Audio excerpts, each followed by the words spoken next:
This, a Wisconsin judge has been arrested by the FBI and charged for allegedly helping an undocumented man avoid arrest. The FBI says Milwaukee County Circuit Judge Hannah Dugan intentionally misdirected federal agents away from an immigrant who was in the U.S. illegally and was said to be arrested.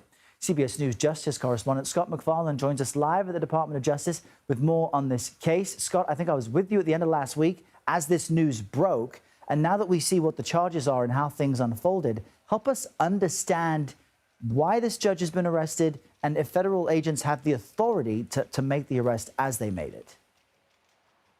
Yeah, Errol, it's an obstruction charge against Judge Dugan. That's a federal felony, conceivably punishable by a fine and by prison time. She'll have her arraignment on May 15th. She'll have a chance to enter her not guilty plea then and have an initial appearance with the judge. At this point, though, this case is a criminal matter that critics say shouldn't be a criminal matter, that if there's a concern with how a judge is conducting business, there are other remedies short of filing a criminal charge.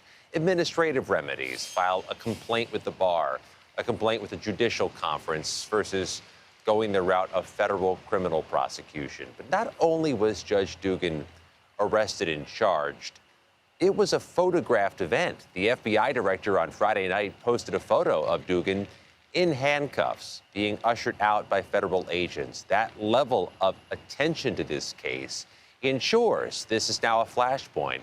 And the ongoing concerns that the Trump administration is leaning heavily, too heavily, on the judiciary.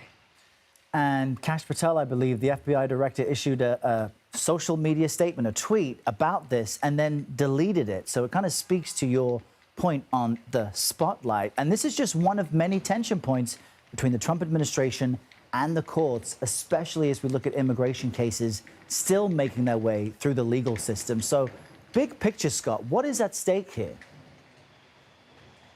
Yeah, there's a broader concern that the public criticisms of judges, for example, here in Washington, D.C., the president has called the chief judge here in the D.C. federal court a radical liberal judge, complaining about the judge's rulings on those Alien Enemies Act deportations from March 15th. The concern is twofold, that if the executive is criticizing the judiciary, it's making the judiciary vulnerable to physical attacks, but also that it's not standing up the separation of powers between the two branches.